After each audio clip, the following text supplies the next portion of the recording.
everyone, Lori here from foundfloristfarm, and I have another tutorial for you. So on my table you can see a beautiful lilac leaf. It has some great coloring. It's like a bright a sprig of green and springtime, which I would love right now. This is actually getting taped in the dead of winter in January. It's really cold outside, so when I go and get my pressed flowers out of my books that I do, it just brings back memories of when I actually picked them. So this was picked in May, and I'm going to show you how to make this. So here goes. Here is a lilac. Yes, it is very dull, right? Let's look at it compared to what it turned into. Okay, so you might like it, this really dark color, but not so much. I'm really needing it to be bright and light for some of my pieces. And I'm only going to be using 3 products today. I'm using a yellow, it's called dandelion, and a limeade color. I bought an alcohol ink at a local store, so something that was easily accessible for you to get. And I'm going to show you how I make this happen. So here we go. The first thing I'm going to do is my dandelion. This is going to be less easy to see. I'm doing about 10 drops. I'm going to let that sit there for a second and sort of saturate in. Think of your leaves as paper. Don't think of them as a leaf anymore. Think of it as your medium, like what you're going to paint on, your canvas, if you will. And I want some of this color to saturate in before I add the green. Ready? I'm going to go 2, 3, 4, 5, 6, 7, 8. All right, that's it. Now, you're like, that looks nothing like that, right? That's because we have one more thing to add, and that is the white mixative. And this is where the fun happens. My favorite part. Sometimes I think I make these videos just because I like to watch the alcohol ink dance. Are you ready? Boom, boom, boom, boom, boom. Pretty cool. And I don't know if you can see that. I will hopefully have it zoom in after. It pulls in the pigments from the outside. Now, I don't want this to, when it's finished, to have these circles, as you see here. So I'm just using a wooden stick.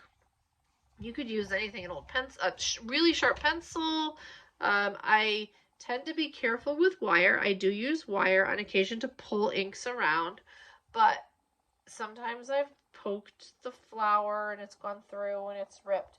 So anyway, I'm going to show you what I'm going to do. I'm going to make it dance. So I am going to see if I need a little more green or not. So as you know, there's veining in leaves, so I'm using this to mimic the veining. Okay, pulling it up. And right now I'm feeling it's a little white for me. It's pretty, but I don't know if I want this much white in the piece. So I have some green here, so I'm just going to try to pull that down in the same motion. Like that. See?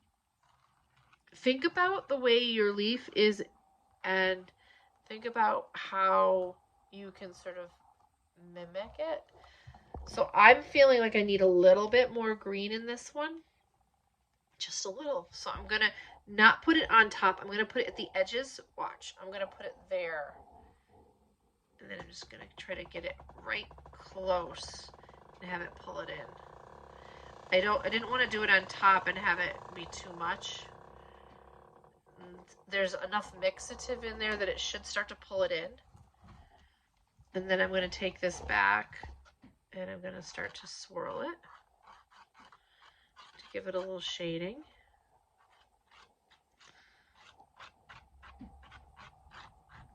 And as you can see, all these wonderful things start to happen with the leaf. The mixative is dancing and it's like it's alive. It's alive. It'd be better if it was Halloween time to say that, right? Love those old classic movies. It's alive. Everybody thought that poor Frankenstein was the monster, but he really wasn't. Did I give it away too soon from when it came out? All right, so that is how I will transform a leaf that looks like this, kind of dark, and turn it into something beautifully fresh and exciting. Now, I want to show you one thing. If I have leftover alcohol ink in here that hasn't dried, alcohol ink dries pretty quick.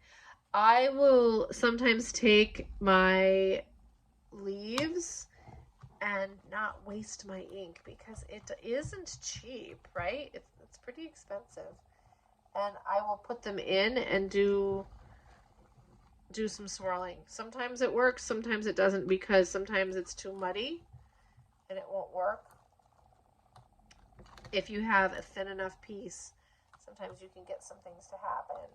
I might have to paint this one on in order to have that happen, but try not to waste it if you can. So that is why I like to use a plastic tray like this, and it doesn't go all over the place. And I can take this and possibly dye something else and use it. There we go. We have a little leaf here that I can put in there and bring that one back to life.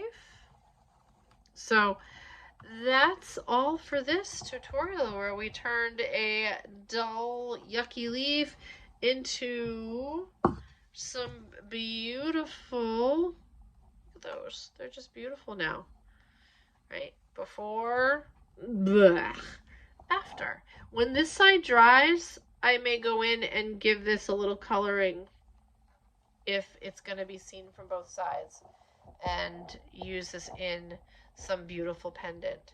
So thank you for watching, and stay tuned next time. And please like and share this video with friends so I get some more likes and I can buy more product.